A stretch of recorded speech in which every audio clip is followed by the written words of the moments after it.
Buenas. Habíamos visto la vez pasada cómo una cantidad de pueblos van llegando, como primero para formar Inglaterra, para poderle dar nacimiento a esta nación. Un crisol de pueblos se va a ir enfrentando una y otra vez hasta salir adelante con el pueblo que hoy son.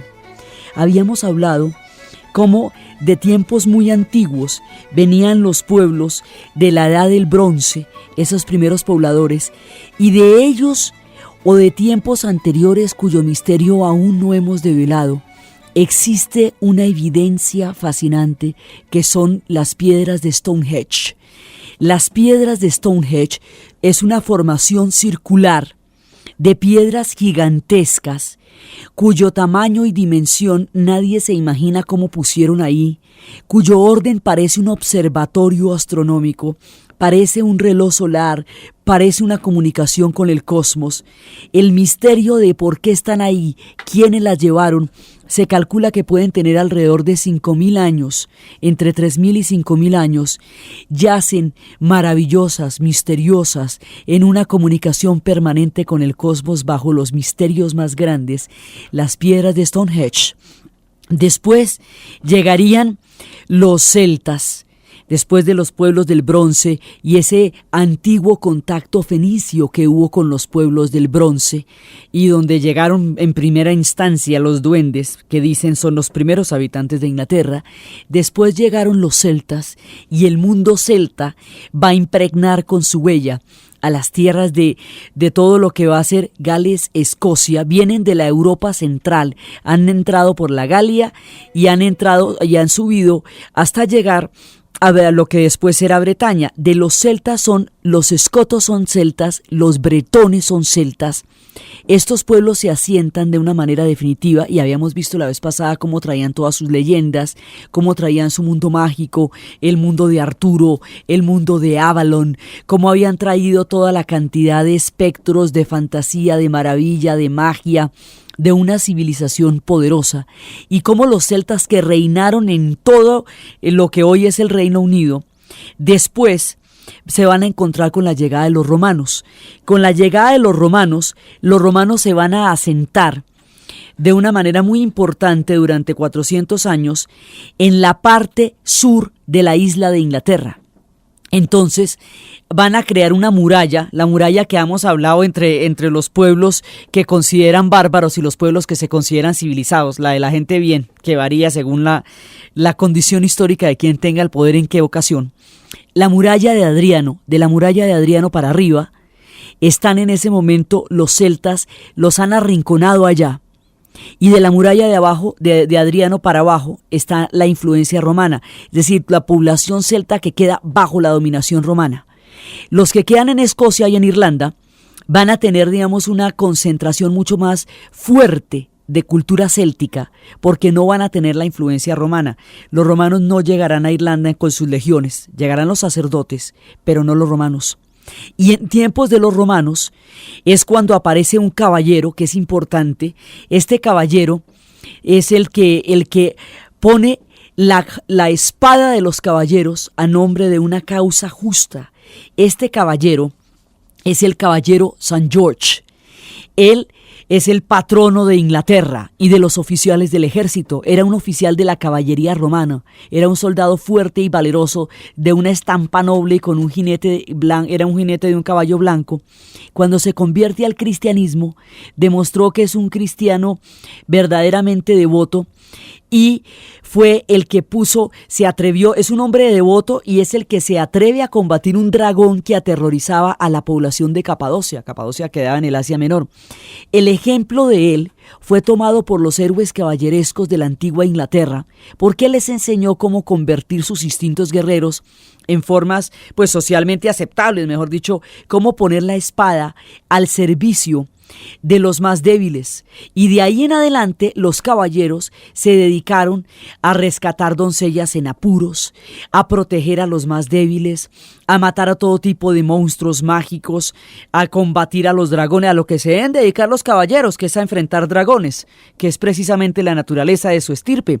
Entonces, San Jorge fue el que les dio un sentido a las armas, para que fuera el sentido de defender a los más débiles, de luchar contra los paganos en tiempo de la cristianización, y se convirtió, él es, digamos, su cruz roja, es parte de la bandera de Inglaterra. La bandera de Inglaterra tiene una cruz roja y tiene otros símbolos encima. La cruz es la cruz de San Jorge, que queda inscrito en la bandera de Inglaterra, y los soldados siempre lo invocan en la lucha. La lanza que él utilizó para matar al dragón es la que decían que había salido de la lanza con que habían utilizado a Cristo y que había llevado, con que habían pullado a Cristo en toda la época del martirio, y que José de Arimatea había llevado a las islas de Bretaña. Entonces San Jorge es el ideal de los caballeros, el noble, el que defiende siempre a las doncellas en apuros, y es desde ahí que la gesta caballeresca está siempre llevada e impregnada del honor. Los caballeros, cuando iban a ser investidos, se les ponía de rodillas y se invoca el nombre de San George y el nombre de San Michael. La espada se pone en el hombro derecho, se pone en la cabeza y luego en el hombro izquierdo. En el nombre de San Michael, en el nombre de San George, yo os declaro caballero. Entonces se pone de pie, ya ha sido embestido. Eso es una ceremonia impresionante que también va a tener un tinte religioso por los tiempos de la cristiandad, y que va a exigir, antes de ser embestidos caballeros, una preparación espiritual parecida a la del bautismo, una pureza de corazón, porque es alguien que va a consagrar su vigor y su fuerza a la pureza de la fe y a la defensa de los débiles. El ideal de este linaje y nobleza y de esta estirpe de caballeros andantes que buscan el honor de las doncellas lo ha propuesto San George, y en nombre de él los guerreros blanden su espada de manera que puedan pedir el honor y proteger el honor de los más débiles. Nunca sobran los caballeros de todas maneras.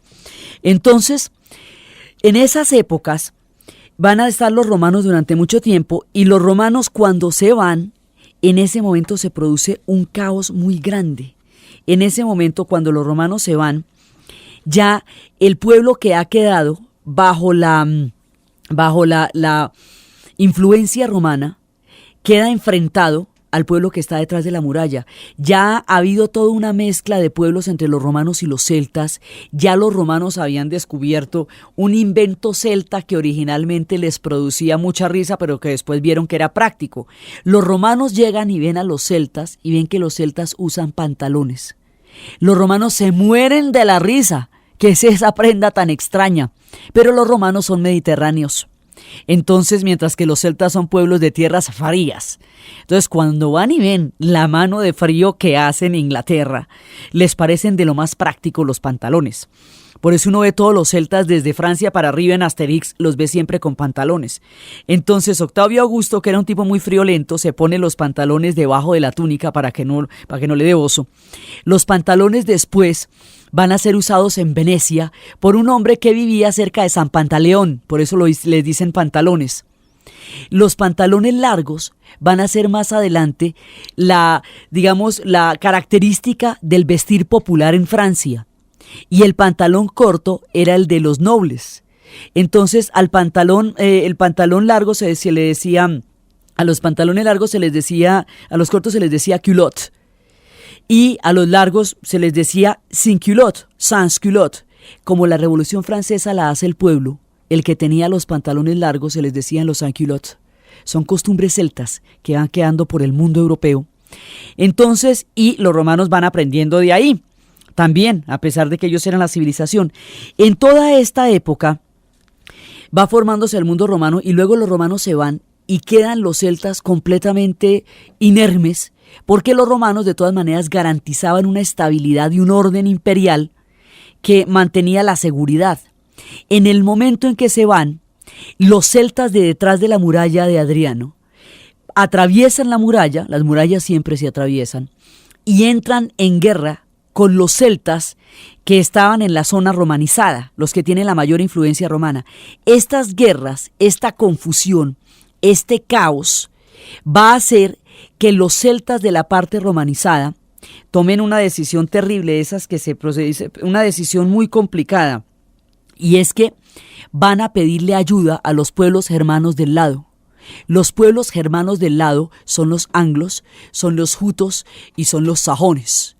Esos pueblos germanos van a llegar apoyando a los celtas contra otra fracción de celtas, pero van a llegar para quedarse y en serio.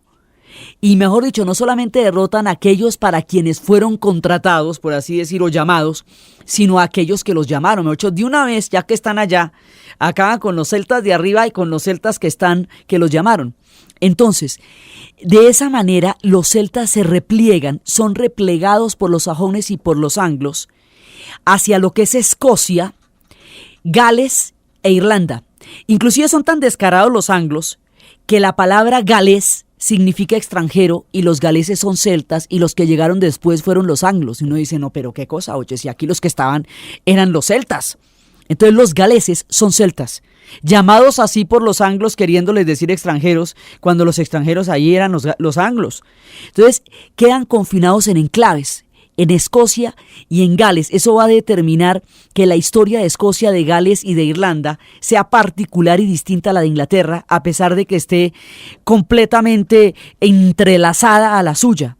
Pero es que esos son celtas y los irlandeses son requete celtas porque los irlandeses no van a tener la influencia romana. Los romanos no llegaron allá, las legiones no llegaron allá. Llegaron más bien... Llegaron los sacerdotes, esos sí llegaron, no llegaron las legiones. Y en ese momento cuando llegó un misionero, que era un misionero que se llamaba Patricio. Patricio significa noble entre los romanos. Entonces llega un misionero llamado Patricio, que lo van a llamar Patrick, que es la manera como ellos le dicen, San Patricio, y él es el santo patrono de Irlanda. San Patricio cristianizó Irlanda. San Patricio fue el que creó todo el sincretismo entre el mundo celta, las leyendas celtas, él acompañado de uno de los grandes narradores que había en ese momento en Irlanda, porque San Patricio al principio no entendía las costumbres celtas y luego a través de este personaje logra acceder a las leyendas, y con las leyendas él va a cristianizar Irlanda y va a convertirse él mismo en una leyenda. Los irlandeses lo veneran, él es el patrono de Irlanda. El día que él muere, el 17 de marzo, es el día de San Patricio y todo el mundo se viste de verde porque es la tierra de Irlanda, la de los colores verdes. Después, cuando los irlandeses vayan a crear naciones al otro lado del mundo, en Estados Unidos y en Australia, los días de San Patricio todo el mundo está vestido de verde. Es una celebración importantísima. Entonces, San Patricio va a llevar el cristianismo a Irlanda, y ese cristianismo que se va a dar en Irlanda es un cristianismo que no va a ser romano, aunque sea de origen romano, va a ser un cristianismo propio, celta, diferente. No va a ser un cristianismo centralizado, sino es el que va a estar en las abadías. Inclusive va a tener los rasgos de los celtas. En lugar de tener tonsura, los monjes van a tener una coleta, porque es la coleta druídica de los antiguos druidas. Entonces ellos tienen otro tipo de cristianismo. Ese cristianismo tiene mucha influencia griega también, y mientras el resto del mundo se despelota cuando cae el Imperio Romano, allá se conserva la cultura griega y la cultura cristiana. Entonces después, cuando lleguen los germanos, va a haber, y los germanos sean paganos durante un tiempo largo, va a haber, digamos, como una especie de barrera pagana de todos los germanos. Los germanos estamos diciendo que son los anglos, los sajones y los jutos. Ellos se van a cristianizar muy, muy tardíamente. Entonces, durante mucho tiempo, la presencia germana va a aislar al cristianismo celta del resto del continente. Y por eso el cristianismo celta tiene características diferentes. Celebran la Pascua en una fecha diferente a los cristianos que vienen de Roma, porque ellos tienen otros calendarios, tienen otra mirada del mundo. Entonces es una iglesia poderosa, por eso es una iglesia diferente, particular, la que se va a crear a partir de San Patricio y de toda la leyenda de este hombre que llevó el cristianismo a Irlanda. A veces les dicen, por molestar a los irlandeses, les dicen que San Patricio era bretón, pero es que en ese momento los bretones eran celtas. Eso es como 3 o 4 siglos antes, y en ese momento ellos eran celtas. Este tipo es celta, digamos, su origen, toda su mirada es celta, y él es el que va a fundamentar la cristiandad en el mundo de Irlanda. Entonces la historia de Irlanda se hace particular, y todo ese tiempo en que los anglos y los sajones y los jutos llegaron a lo que es la isla de Bretaña, los celtas van a vivir una edad dorada, porque con ellos no se va a meter nadie. Entonces ellos van a tener su cultura, su civilización, su pueblo, su cristianismo particular, sus costumbres, y van a tener una época mítica en la cual ellos van a ser muy felices y que siempre recuerdan. Hasta ahí no se habían metido con ellos. Cuando se metan con ellos se van a meter a lo bestia. Va a ser terrible. Pero en ese momento ellos estuvieron aislados dentro de una posibilidad histórica muy interesante y muy propia. Ellos tienen una cultura diferente a la del resto. Entonces se va derivando toda la iglesia céltica, y después de esa época dorada, en esa época es donde están sus grandes leyendas. También es donde surgen las leyendas de los tres cisnes, es donde surgen las diferentes leyendas que van a aparecer, es donde surge la leyenda de Tristán e Isolda, Tristán era sobrino del rey de Cornualles y luchó valientemente en una batalla entre Cornualles e Irlanda. Entonces, al principio la batalla la iba ganando Irlanda, pero gracias a las armas secretas del gigante Morgoth, que luchaba con una lanza envenenada y diezmó a las tropas de Cornualles, los derribó como si fueran espigas de trigo. Entonces Tristán recibió terribles heridas de lanza envenenada. Entonces consiguió cortar la cabeza del gigante, y los hechiceros del rey Mark no tenían ninguna medicina que pudiera curar las heridas. Entonces Tristán estaba a punto de morir cuando una dama irlandesa llamada Isolda lo curó con una ternura que, cuando él se recuperó, su corazón estaba completamente enamorado. Entonces él llegó a la corte del rey Mark y no podía hablar sino de la belleza y del encanto de Isolda. Mucho eso, Isolda era la maravilla.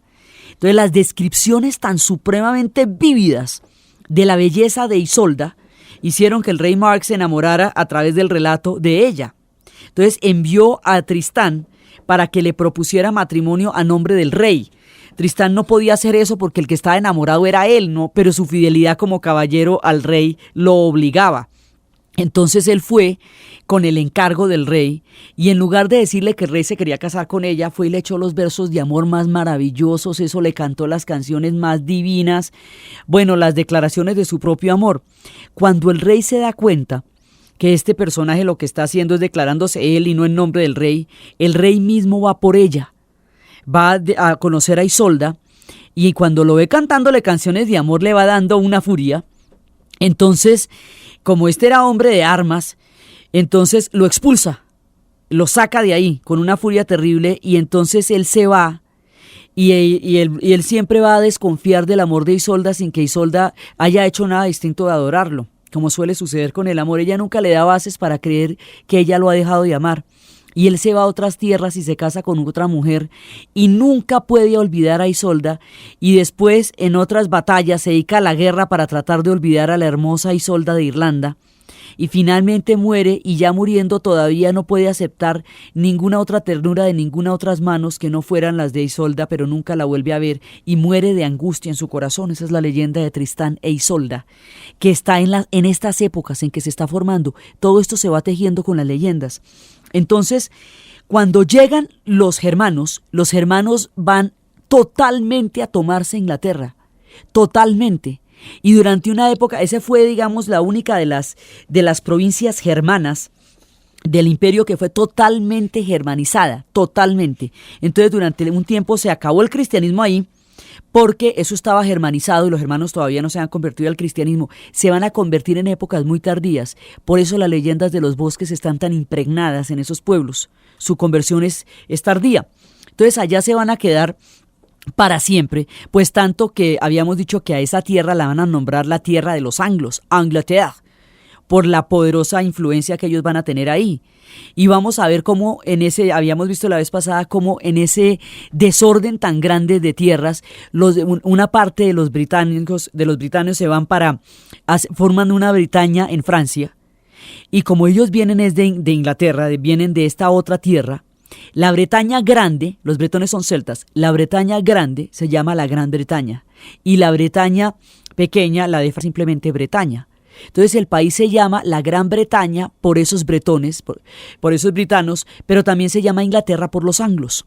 Entonces ahí se van acomodando estos pueblos, ¿sí? Y los celtas van a quedar arriba, bien arrinconados, los anglos y los sajones van a germanizar totalmente el territorio, y eso va a quedar en manos de ellos. Entonces, ellos son los que van a imponer sus costumbres y ellos son los que van a imponer sus leyes y ellos son los que van a imponer sus dinastías. ¿Hasta cuándo? Llegan del norte unos que son más bravos que... Porque es que de todas maneras, cuando usted es un pueblo bravo, siempre puede haber un pueblo que es más bravo que usted. Y más bravos que los anglos y que los sajones y que los jutos eran los daneses, los normandos, los vikingos. Los vikingos son una gran cantidad de pueblos. Dentro de los vikingos hay daneses, hay suecos, hay noruegos, ¿sí? Y los normandos también son vikingos. Los vikingos empiezan a asolar, pero literalmente a asolar Europa.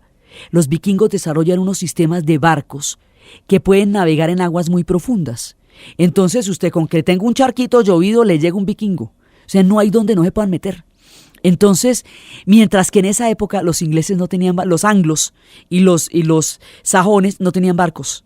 Entonces, y nadie tenía una navegación que fuera capaz de enfrentar a los vikingos. Entonces los vikingos se esparcen por todas partes. Los vikingos con su arte de navegación van a hacer las cosas que más adelante, 4 y 5 siglos después, harían en las épocas en que se le dio la vuelta al mundo. Cuando ya después se harían los grandes descubrimientos, ellos llegaron a América, solamente que en América no se quedaron ni constituyeron asentamiento alguno. Entonces ellos llegaron con los barcos y todos los barcos llegaron imbuidos de poderes espirituales, de numerosos objetos, de personas divinas. Era muy importante estar en armonía con el barco para que el barco pudiera despegar sin problemas. Entonces los barcos ellos encarnaban los espíritus de todos los materiales empleados para la construcción. Así, por ejemplo, en el metal y en la madera, los espíritus de los que lo construyeron y los espíritus del patrón, todos estos tenían que reconciliarse para que el barco pudiera navegar. Entonces llegaron todas estas embarcaciones. A veces, por ejemplo, la gente cuando tiene mala suerte con el barco, fue la madera cuando lo construyeron y como lo construyeron donde el espíritu quedó ahí metido y no permitía que el barco pudiera navegar. Entonces, los barcos que eran tan importantes trajeron entre los mascarones de proa, que era una parte muy importante, digamos, de toda la superstición vikinga y de toda la magia y de todo el espíritu vikingo, eran los mascarones de proa que traían las figuras que ellos querían emular. Entre los mascarones de proa llegaron unos personajes que llegaron en ese momento con las invasiones y de ellos se dicen muchas cosas. Llegaron los goblins. Los goblins son personajes del bosque, pero esos son malosos. Entonces los gnomos, los pixies, los gremlins, los elfos y las hadas se ponen furiosos cuando les dicen que ellos son amigos de los goblins. Ellos no son amigos de los goblins para nada. Eso no lo pueden tolerar. Que les digan que es que ellos se las llevan bien con los goblins, no. Ellos con el espíritu del bosque de los goblins no se las llevan bien porque estos goblins además son invasores. Estos goblins llegaron con los vikingos. Entonces siguen en el bosque igual.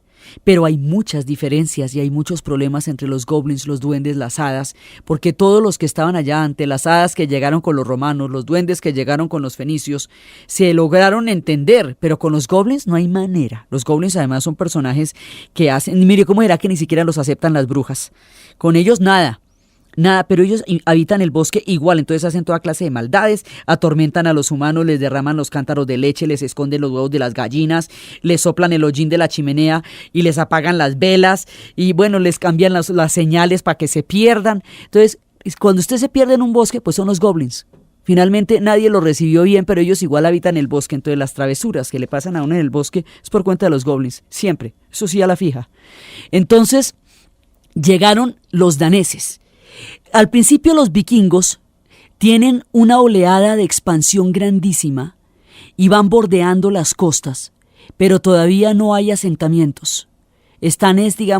Van penetrando por todos lados, van asolando el Mediterráneo y van asolando todo, van a llegar hasta el Mediterráneo, van a llegar, pues no le digo que llegaron hasta América, van bajando todos estos pueblos. Los vikingos se vuelven los pueblos que serían en el momento en que desarrollan la navegación y la vela. Porque al principio ellos habían desarrollado los barcos dentro de toda esa cantidad intrincada de ríos y de lagos que ellos tienen en esos paisajes escandinavos. Están completamente llenos de lagos. Entonces ellos podían navegar por esos lados, pero cuando le ponen la vela ya pueden atravesar los mares y atravesar el Mar del Norte. Entonces usted salga de Escandinavia y verá que ahí sí se encuentra con Inglaterra y con Escocia y hasta con Irlanda. Y con los irlandeses sí se van a meter, con los irlandeses que nunca se metieron los romanos, sí se van a meter los daneses. Entonces, inclusive hay un momento en que en el único punto donde los pudieron detener fue en el condado de Wessex. Hay unos condados en el sur de Inglaterra que son Sussex, Essex y Wessex. En el condado de Wessex los repelen. Entonces ellos, al sentirse repelidos en Wessex, se van hacia Francia.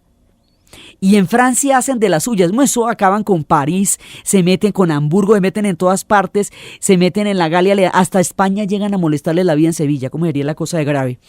Entonces, en ese momento, en Francia va a ser tan reiterada el ataque vikingo que un día un rey simplemente va a pactar una paz con los vikingos que consiste en lo siguiente: mire, yo les doy un terreno, un territorio para que ustedes se apropien de ese territorio, vivan allá y me dejen en paz, pero no solamente me dejen en paz a mí, sino que me garanticen que las siguientes oleadas vikingas no me la monten a mí, sino que sigan derecho. Entonces, la paz que le va a dar a estos pueblos es a costa de un territorio grande. Ese territorio se llama la Normandía.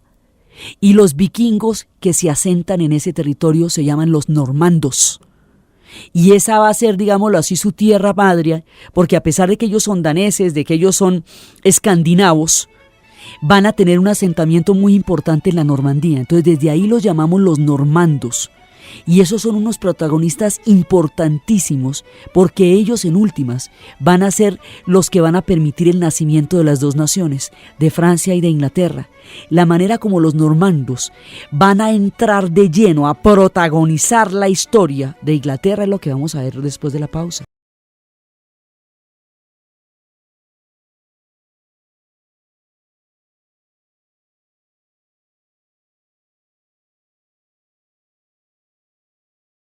Los normandos van a darle una huella definitiva a la historia de Inglaterra. Pero vienen una serie de oleadas. Vienen las oleadas vikingas, y los normandos son vikingos y tienen su asentamiento en la Normandía. Pero resulta que esas oleadas en un principio eran oleadas de pillaje, no eran asentamientos, sino eran asoladas. Mejor dicho, llegaban, saqueaban, acababan con todo el mundo y se iban. Cuenta la leyenda que un rey de Dinamarca, que se llamaba Ragnar Lodbrok, fue capturado en Inglaterra en una de esas incursiones y lo arrojaron a un pozo lleno de serpientes venenosas, negándole tener la espada en el brazo. Si usted no tiene la espada en la mano, usted no tiene ninguna defensa. A un vikingo usted no lo puede enterrar sin su espada, no lo puede separar de su espada, porque su espada es su honor. Meter a este tipo en un pozo, quitándole la espada, era desproverlo de todo honor y someterlo a una muerte indigna. Entonces el tipo lo que dijo fue: los hijos del oso me vengarán. Los hijos del oso eran un par de joyitas que eran los hijos de este rey, que estaban en Dinamarca. Y cuando se enteraron de cómo murió su papá, se han ido, pero no ya a pillaje, no ya a saqueo, a venganza, a asolar a los sajones, mejor dicho, con todos los hierros, y llegaron allá de una manera frontal, y empiezan las guerras de los anglos y los sajones contra los daneses. Los daneses que están llegando permanentemente. Entonces llega esta primera oleada y esto va a ser una guerra total. Y esta guerra va, digamos, durante esta época es que se dan muchas leyendas de resistencia contra los daneses. Y ellos van a tener mucha influencia de Dinamarca, y esas influencias de Dinamarca son las que van a dar origen a las leyendas. Cuenta la leyenda que Alfredo el Grande, un rey poderoso, lo que hizo fue lo siguiente. El tipo dijo: mire, esto es una pelea de desgaste terrible, que no la va a ganar nadie. Entonces vamos, ya con el tiempo, ya había pasado tiempo desde cuando llegaron allá y las guerras eran desgastadoras, eran terribles, llevaban mucho tiempo en tropel. Entonces Alfredo el Grande dijo: esto no tiene sentido y finalmente no somos ni tan diferentes, pues tampoco.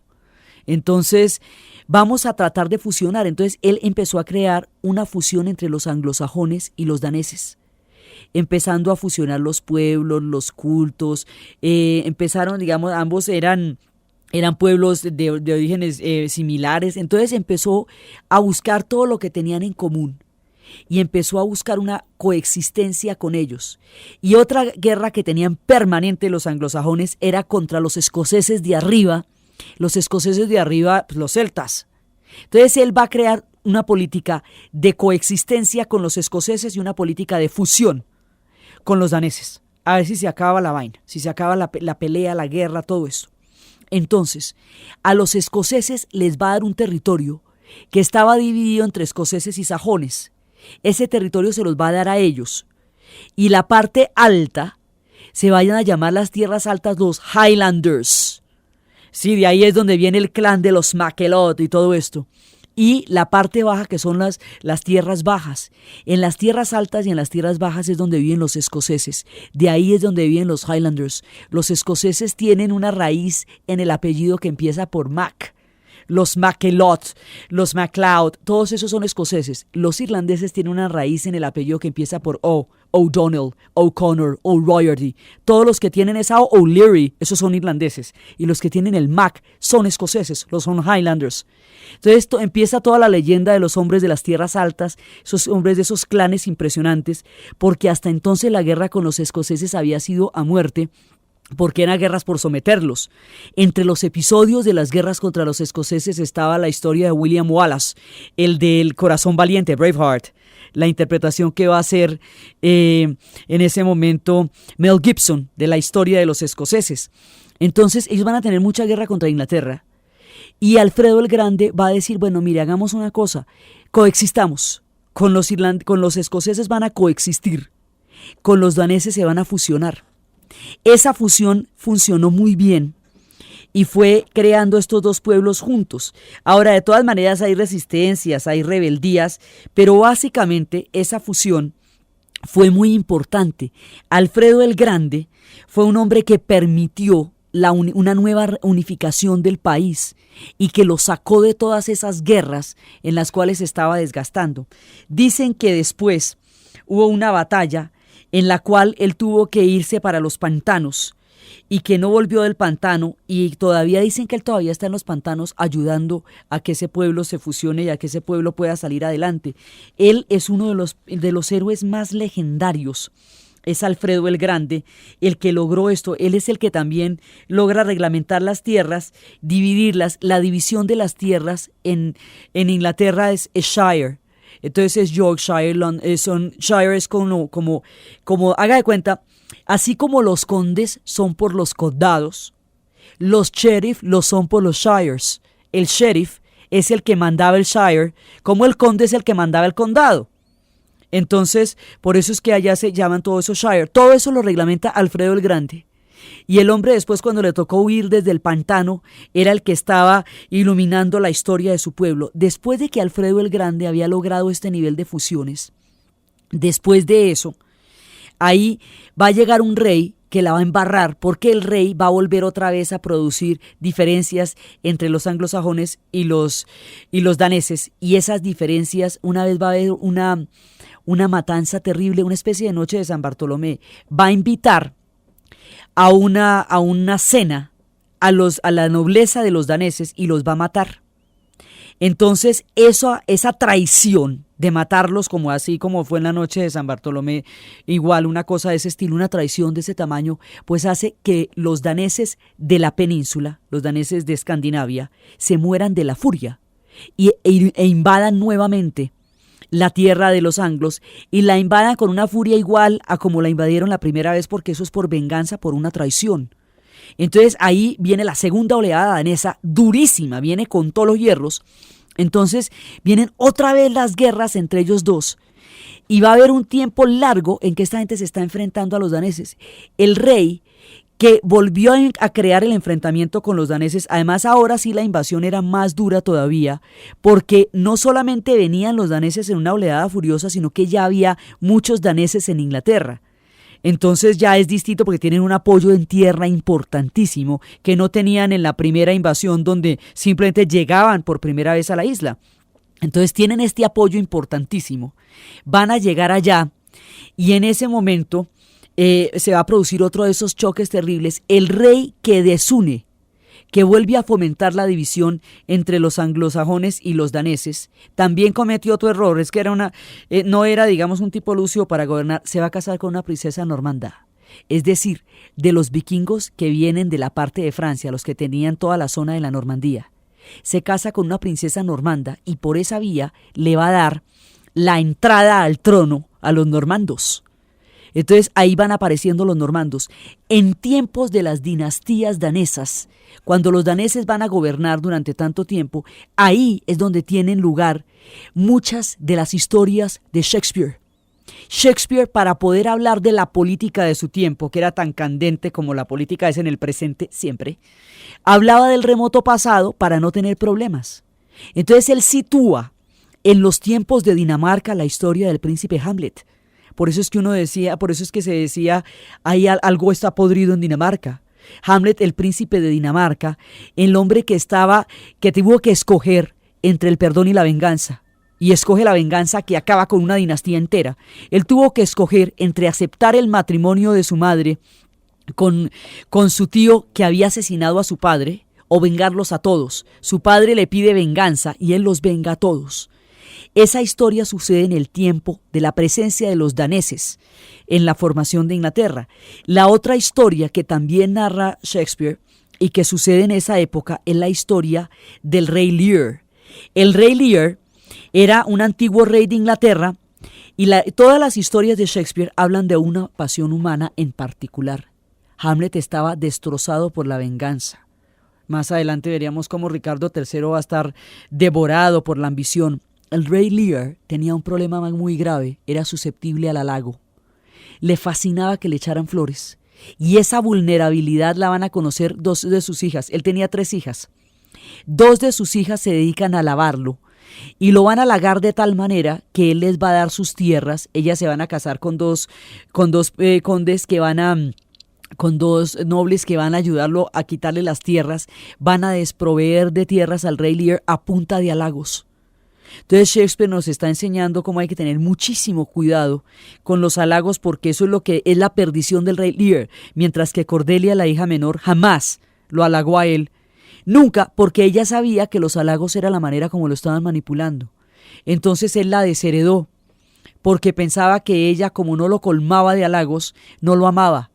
Finalmente, cuando descubre las verdaderas intenciones de sus hijas y está casi ya sin tierras, es capaz de comprender el valor y la entereza de su hija Cordelia. La historia del rey Lear es en tiempos de los daneses. Entonces, las historias se van tejiendo en tiempos de los daneses y todavía están estas fusiones de pueblos de una manera inestable. La fusión se había logrado mucho en términos de Alfredo el Grande, pero ya cuando llega este rey disociador, otra vez vuelven las guerras y otra vez vuelve toda esta cantidad de problemas. Entonces, más adelante se va a producir una batalla, es una única batalla. Dice Asimov que esa es una de las batallas más importantes en la historia. Se llama simplemente la batalla, no le dicen más, no le dicen la batalla, no sé qué, es la batalla. En esa batalla, después de que los anglos habían permanentemente ganado todas las batallas y habían logrado, digamos, mantener un poder importante, había fusiones con los daneses, pero los anglos, la nobleza angla, tenía el control del asunto. Después de que los anglos y los sajones tenían el control, en una batalla contra los normandos, lo pierden todo, todo. Quedan absolutamente derrotados. Se enfrentan a un tipo que tenía muchos resentimientos porque le decían Guillermo el Bastardo, porque venía de un linaje, digamos, caía sobre él la sospecha de bastardía, como las historias de Juana la Beltraneja en el trono de España. A esos que se la montan de que tienen alguna bastardía en su linaje, a este mucha gente lo humilló y él dijo, bueno, yo no estoy como para que me humillen, y lo verán. Este personaje va a dirigir esa batalla. Y ya no le van a decir Guillermo el Bastardo, ni muchísimo menos, ahora le van a decir Guillermo el Conquistador, William the Conqueror. Y ese va a ser el propio de los propios. Entonces, Guillermo el Conquistador va a derrotar a todos los anglos y a los sajones y va a destruir la nobleza de los anglos y va a gobernar de ahí en adelante Inglaterra. Y de ahí en adelante, el trono de Inglaterra está en poder de los normandos desde 1066. La reina Isabel II, actualmente en el trono de Inglaterra, es normanda. Toda la dinastía viene de los normandos, los anglos quedaron fuera de la jugada. Toda esta mezcla de pueblos va a crear el país, pero la tierra de los anglos va a ser gobernada por los normandos. Entonces, estos normandos que estaban en esta parte de Francia como un pacto de paz, un pacto que se había hecho además de una manera muy curiosa, porque para que pudieran establecerse la paz había que reconocer la autoridad del rey de Francia, y para reconocer la autoridad del rey de Francia había que besarle los pies. Entonces los normandos no iban a besarle los pies, entonces uno de ellos simplemente le levantó el pie hasta la altura de la boca y se lo besó sujetándolo. Entonces él se cayó de para atrás. Ese eran el tipo de paces que se podían firmar con los normandos. Eran personajes que tenían la sartén por el mango y desde ahí negociaban. Entonces ellos van a derrotar a los anglos, y en esa batalla se pierde todo el poder de los anglos. De ahí en adelante vienen los normandos. Entonces Guillermo el Conquistador va a ser el que, digámoslo así, el que de ahí en adelante va a crear el trono de Inglaterra como tal. Todos los reyes que vienen 44 reyes han salido, más o menos desde el momento en que William the Conqueror, Guillermo el Conquistador, tomó el trono de Inglaterra. Entonces, de él vienen todas las demás dinastías. Entonces, Guillermo el Conquistador va a asentar la tierra de los normandos, y de él tiene varios hijos, pero para él era más importante, digamos, en un momento dado es más importante ser uno duque de Normandía que rey de Inglaterra, porque Inglaterra era mucho menos importante para los normandos que Normandía. Normandía era la madre patria. Entonces, él va a desarrollar toda esta forma de Estado, va a desarrollar el Estado tal cual, ¿sí? Y después, cuando él muere, su hijo mayor va a ser el duque de Normandía. Ese es importantísimo, porque la Normandía todavía no se, digamos, los países son inestables, no tienen la formación todavía de estados nacionales. Entonces muchas veces los ducados son más importantes que regiones más grandes. Entonces ser duque de la Normandía era más importante que ser rey de Inglaterra. Así que su hijo mayor va a ser duque de la Normandía, y por esa vía la historia va a cruzar a los franceses y a los ingleses por la vía de los normandos. Los normandos van a ser los pueblos que van a crear dos naciones, Inglaterra y Francia. Su importancia en Francia es colosal, y su importancia en Inglaterra también, porque son los que van a asentar el trono de ahí en adelante. Entonces, ya en los tiempos en que es duque de Normandía, viene la primera cruzada.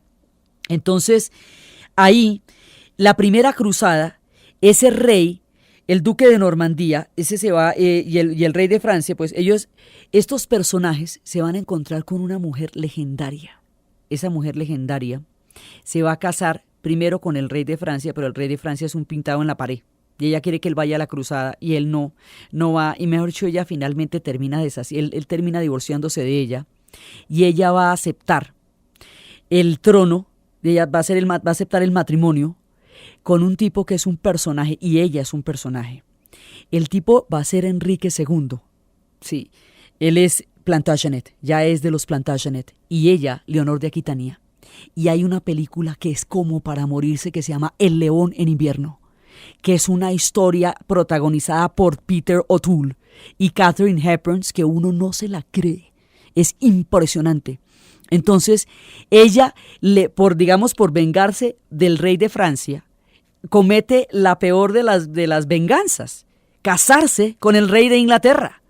Se casa con el rey de Inglaterra, normando él, y empieza además toda la historia. Leonor de Aquitania era la mujer más linda y más deseable y más preciosa de todas las herederas de los tronos europeos, y Enrique II muere por ella, y ella le armaba todos los tropeles del mundo también, entre guerras y conspiraciones, porque era indomable, pero a la vez era una mujer que desempeñó un papel muy importante en la historia a otros niveles.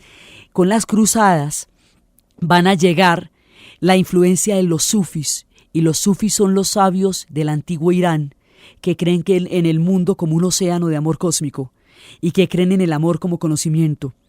La sabiduría del amor que los sufis desarrollan, ellos que dicen que la relación que produce más conocimiento entre los seres humanos es el amor, que es por el amor de las madres a los hijos que ellas conocen todo lo que los hijos no dicen, porque los han criado a través del silencio y del conocimiento del amor, que lo que existe realmente es un fluido del que todos los seres vivos somos partícipes, que cuando dos personas están enamoradas, crean una química, porque los sufis eran alquimistas, crean una química tan fuerte que tiñe la realidad de otro color. Por eso el mundo se ve más hermoso cuando se está enamorado.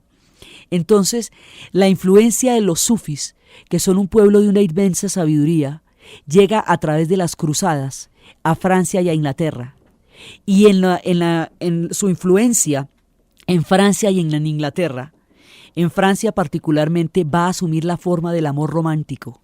Entonces, como en las cruzadas y en las guerras, los hombres llevan tanto tiempo ausentes de los castillos, las mujeres se han vuelto las señoras de los castillos, y al volverse las señoras de los castillos, es a ellas a las que hay que agradar para mantener el castillo. Los castillos se llenan de una cantidad de juglares y de trovadores que cantan a las damas para encantarlas y poder sobrevivir. Hombres que sobrevivan de su encanto para poder comer todavía existen. Eso no es privativo de los tiempos de Leonor de Aquitania. Entonces, alrededor de Leonor de Aquitania se va a crear el mundo cortesano, y el mundo cortesano es el del amor romántico. Leonor de Aquitania va a crear los tribunales del amor, y los tribunales del amor eran aquellos lugares a donde iban las parejas cuyo corazón había sido roto, exponían su caso para que el tribunal del amor fallara quién le había roto el corazón a quién, y de esa manera tener algo de sosiego en lo que produce una decepción amorosa que rompe de tal manera el corazón. Entonces el amor romántico llega a Occidente a través de los sufis por la vía de las cruzadas y se expande por las cortes de amor de Leonor de Aquitania, esta mujer preciosa, de una belleza legendaria, que era la única que le dejan la cabeza a Enrique II de Plantagenet. Ellos tienen 3 hijos, que son Geoffrey, o sea, Godofredo, que son Ricardo Corazón de León y Juan Sin Tierra. Tienen estos 3 hijos, y eso es parte de todas las tramas que van a pasar entre ellos, y en la película pasan toda clase de cosas entre estos 3 hijos. Ricardo Corazón de León se va a las cruzadas, va a luchar en las cruzadas, y su hermano, Juan Sin Tierra, queda al mando del trono de Inglaterra. Es en esa época, en el momento en que el rey Ricardo se va, aún existen resistencias entre los sajones y los normandos, a pesar de que ya desde Guillermo el Conquistador los normandos están a cargo de Inglaterra. Se habla de un noble sajón que una vez permitió que un campesino entrara en su predio para robar algo, para robar comida. En esa época la injusticia era tan brava que si usted entraba en la tierra de otro para comer, inmediatamente lo mataban. En esa época, ¿cómo le parece? Entonces, era pena de muerte. Él permitió que este hombre con hambre pudiera cazar en su tierra, porque el campesino pobre, el campesino que tenía hambre, era sajón, y el noble cuya tierra había invadido, digamos, había entrado en ella, era sajón. Entonces, lo va a proteger. Y este personaje va a permanecer en los bosques, bajo la protección del sajón. Va a permanecer en los bosques. Los bosques están situados en Sherwood. Son los bosques de Sherwood, del condado de Nottingham, del Shire de Nottingham. El personaje que va a poblar los bosques se va a llamar Robin Hood y resiste contra la nobleza normanda, que es el sheriff de Nottingham. El sheriff de Nottingham es normando. Ahora, Robin Hood jura lealtad a Ricardo Corazón de León. Jura lealtad a Ricardo Corazón de León porque Ricardo a pesar de ser normando, Ricardo es un hombre conciliador con los sajones. Y Robin Hood es sajón. Es el momento en que todavía hay enfrentamientos entre sajones y normandos que surge la leyenda de Robin Hood. Entonces Robin Hood va al bosque y en el bosque conoce al pequeño John. Y conoce al sacerdote, y a través del espíritu de Ernie, que es el espíritu del bosque, es el que los protege y los oculta por los caminos. Entonces, cuando la nobleza de los normandos se desplazaba por esas tierras con sus riquezas, los asaltaba, y del producto del botín lo repartía entre los pobres, robaba a los ricos para dar a los pobres, y los pobres eran los sajones que habían caído en desgracia después del dominio de los normandos. Y en esas aventuras una vez va a conocer a la legendaria y hermosa Lady Marianne. Y con Lady Marianne, quien se va a volar por huir con él, van a tener todas las aventuras de los bosques de Sherwood contra el sheriff de Nottingham. Robin Hood era un arquero del otro mundo, eso era su mayor poder. Entonces como arquero siempre va a poder burlar al sheriff de Nottingham, que a través de la leyenda ha ido adquiriendo un carácter de pusilanimidad, El tipo lo que era malísimo, pero ahí aparece como un personaje casi pusilánime porque nunca logra vencer a Robin Hood. Y Robin Hood se le vuelve como un dolor de cabeza y se vuelve también como la resistencia sajona y se vuelve también como el grito de los pobres en una sociedad de una tremenda injusticia. Robin Hood desarrolla una cantidad de simbolismos desde los bosques de Sherwood que hacen que la leyenda todavía sigue viva tantos siglos después de desaparecido el sheriff de Nottingham. Sigue Robin Hood a través de las series contando las historias de los bosques de Sherwood. Entonces, y más adelante este tipo de personajes son recurrentes. Más adelante va un personaje por el estilo, va a ser Ivanhoe, que también va a ser una resistencia contra los normandos tiempos después. Son todas las historias de los pueblos de estos sajones que alguna vez mandaron a Inglaterra y que ahora están bajo la dominación de los normandos. Entonces, en tiempos de Enrique II de Plantagenet, el hombre de Leonor de Aquitania, el padre de Ricardo Corazón de León, ocurre una parte importantísima también. Resulta que la iglesia cristiana, una vez que los germanos se cristianizaron, la iglesia cristiana, bajo la influencia romana, tenía un poder importantísimo en la isla. Y era un poder que reñía con el poder del rey. Ese siempre fue la pelea entre el poder de la iglesia y el poder del rey. El rey Enrique II tenía un amigo del alma, un amigo adorado, que era Becket. Eso también es una película con Peter O'Toole y Richard Burton. Richard Burton hace de Becket y de Enrique II hace Peter O'Toole y es de morirse también. Ese es impresionante porque los ingleses son tremendos actores y cineastas. Entonces, resulta que él nombró, Enrique II de Plantagenet, nombra a Becket su canciller. Y como canciller, Becket como primer ministro, Becket va a ser maravilloso. Va a ser el tipo más audaz, va a ser el tipo más ético, más culto, más útil y más maravilloso que Enrique haya conseguido y va a hacer las cosas bien. Entonces, Enrique lo que quería era apoderarse del poder de la iglesia. Era que, digamos, minar el poder de la iglesia. Ya había minado el poder de los varones. Los poderes locales, las noblezas feudales, Enrique las fue eliminando en un proceso que Francia conocería muchos siglos después como el absolutismo. Enrique ya lo había hecho en su momento. Había empezado a derrotar los poderes locales, haciendo que la lealtad no la juraran entre sí, el duque al conde y así, sino que la juraran todos al rey, que todos le juraran la lealtad a él. Entonces le faltaba el otro poder que él no podía controlar, que era el poder de la iglesia. Entonces, con el poder de la iglesia, a él se le ocurre la idea, se muere el arzobispo de Canterbury, que era cabeza de la iglesia en Inglaterra, y a él se le ocurre nombrar a Becket arzobispo. Becket le dice, no me nombre arzobispo, porque yo todo lo que hago lo hago bien. Si me meto de arzobispo, me meto a defender los intereses de la iglesia y esos no son los suyos. Usted no me va a poder manejar. Yo no voy a poder servirle a usted si usted me dice que tengo que ser arzobispo. Sin embargo, lo nombró. Becket fue un arzobispo divinamente, se fue un arzobispo maravilloso. Y era el que era el rumbero más grande del mundo, dejó de serlo para convertirse en un hombre de la iglesia, en un hombre de Dios, para defender a la iglesia en el nombre de Dios como había sido nombrado arzobispo. Entonces sus intereses empezaron a interponerse con los del rey Enrique II. Y una vez Enrique II dijo, siendo esos amigos del alma, es que no va a haber nadie que me libre de ese monje turbulento. Y uno de los vasallos, por dárselas de gracioso, por creer complacer al rey, con otros 4 va y mata a Becket, que era su amigo del alma. Como si usted se pone furioso con los amigos y va y dice barbaridades de ellos, eso no significa que no los quiera. Entonces va y le mata a Becket en la iglesia, en el atrio de la iglesia en Canterbury. Entonces eso no solamente le destruye el corazón a Enrique II, sino que lo pone en entredicho frente a su propio pueblo, porque no puede convencer a nadie de que él no dio esa orden, de que fue una complacencia macabra de parte de sus lacayos. Entonces este tipo queda absolutamente aterrorizado, hace toda clase de enmiendas para que su pueblo lo siga creyendo, para que su pueblo siga creyendo en él.